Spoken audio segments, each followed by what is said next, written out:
Israeli terrorists have taken their barbarism to a new level as they slaughtered 400 more defenseless Palestinians, with an overwhelming majority of those killed in Gaza in the last 24 hours being children and babies. I can't show those clips of those babies being butchered by Israeli savages using American bombs here. But you can see those graphic visuals if you want on our Telegram channel. Details are on the screen.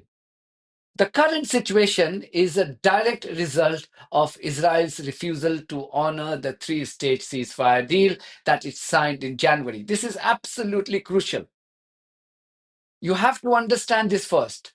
Mind you, this three-stage ceasefire deal was the brainchild of America, with Donald Trump and his envoy Steve Witkoff taking credit for it. As part of the deal, Israel was to completely withdraw from Gaza in the second phase of the ceasefire. However, just before the start of the second phase, war criminal Benjamin Netanyahu, wanted by the International Criminal Court for crimes against humanity, announced that he will not honor the ceasefire deal any longer and instead demanded that Hamas release all hostages. Netanyahu and his gang of medieval barbarians then resorted to collective punishment by blocking entry of food, water, and medicine into Gaza. They then cut off the electric supply into Gaza, knowing that this would make the only water desalination plant dysfunctional. And not only would Palestinians die of starvation, but also thirst in their holy month of Ramadan. Now you realize why I call Israelis the biggest evil in the world. There is no bigger evil than Israeli savages and their backers in the West. But how did the BBC report this latest war crime by Israelis? This is just a small clip from the BBC TV's broadcast this afternoon. Pay attention to how they try to hide Israeli war crimes. When reporting the cold-blooded murder of over 400 unarmed men, women, children, and babies by Israeli terrorists, the BBC attributed this to Hamas-run health ministry, but quickly added the Israeli claim that its action was in response to Hamas's refusal to not agree to the extension of the ceasefire, when the reality is that it was Israel which refused to honor the ceasefire deal signed in January. Now, as promised, let's turn to the situation in Gaza, because more than 400 people have been killed by Israeli airstrikes, according to the Hamas-run health ministry. The Israeli military said it was carrying out extensive strikes after talks to extend the ceasefire failed. It's the biggest wave since the ceasefire with Hamas began in January. BBC Radio 5 Live, 24/7 radio station catering to British public, too did exactly the same. Classic BBC propaganda to appease their Zionist masters in Israel.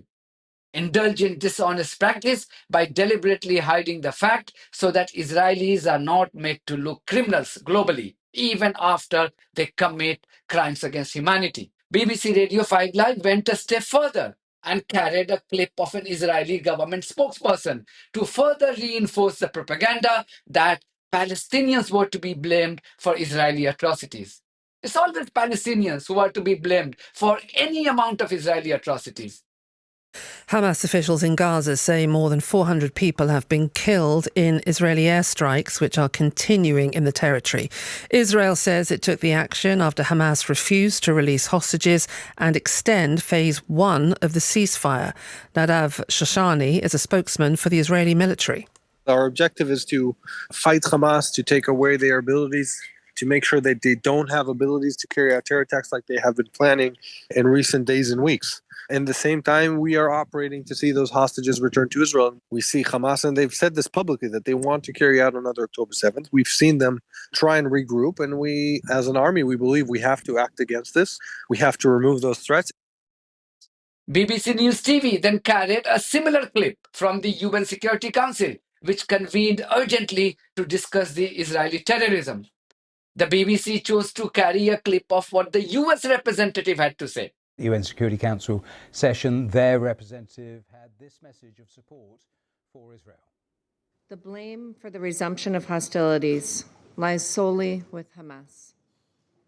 This brutal terrorist organization has steadfastly refused every proposal and deadline they've been presented over the past few weeks, including a bridge proposal to extend the ceasefire beyond Ramadan and Passover, to allow time to negotiate a framework for a permanent ceasefire. Hamas refused this offer, preferring still to hold hostages captive and hide amongst the people of Gaza, using them as human shields. If the BBC was honest in its journalistic endeavor, it could have carried the clip of the Algerian representative who highlighted how Israel was to be blamed for breaking the terms of the ceasefire agreed by all parties in January. The Algerian representative also highlighted that the Israeli action was in violation of the UN Security Council resolution. The Israeli occupying forces brazenly took the liberty of killing Palestinians, completely disregarding the ceasefire agreement. Just this night, just last night, the Israeli forces have launched a series of indiscriminate airstrikes across Gaza, resulting in the death of more 400 people, the majority of them women and children. Once again, Palestinian blood is being used as a tool for the political calculations of the Israeli politicians. We condemn firmly these attacks, which constitute a violation of the ceasefire agreement reached 2 months ago. And we remind all parties that Resolution 2735 guarantees the continuation of the ceasefire as long as negotiations are ongoing. But this didn't suit the propaganda of the BBC, so there was no mention of it. Ironically, even when BBC presenter was indulging in shameless propaganda to suit the Israeli narrative, the text on the screen said that Israeli action was in violation of the ceasefire agreement. You can't hide the truth, can you? Now, what does it say for Donald Trump? This chap had come to power claiming that he would end war in the world. In almost every single speech made by him since becoming the president, Trump claimed that there wouldn't have been any conflict in Gaza if he was the president of the US. But Trump recently ordered the pounding of civilian targets in Yemen, killing dozens of innocent civilians there. This despite the fact that Houthis had stopped the blockade of the Red Sea after the parties agreed for a ceasefire in Gaza. So the US military action in Yemen was completely unprovoked. And this guy, Trump, used to mock Joe Biden for attacking Yemen. I look at your policies, I see secure the borders, bring jobs back. I look at the Democrats and many Republicans, and it's foreign war and foreign expansion. That's right. What is that? I think it's just a failed mentality. It's crazy. You can solve problems over a telephone. Instead, they start dropping bombs. I see recently they're dropping bombs all over Yemen. You don't have to do that. You can talk in such a way where they respect you and they listen to you. Viktor Orban of Hungary, you know, the leader, they call him a strong man. Who cares if he's a strong man or not a strong man? He's a very powerful guy. He said the problem the world has is that Donald Trump is no longer president. When he was president, China didn't play around, Russia didn't play around, nobody played around, and we had no problems. Today, the whole world is on fire. This just shows that it doesn't matter who occupies the White House. The US government will be run from Israel.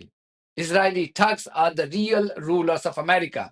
It's for Americans to realize this and rise against their criminal politicians, failing which they will continue to face more misery, more pain in days, weeks, and months to come. Americans have to decide if they are happy to sacrifice the future of their children just to allow a rogue regime of the settler colony of Israel built on the stolen land of Palestine to continue to commit crimes against humanity using their tax money.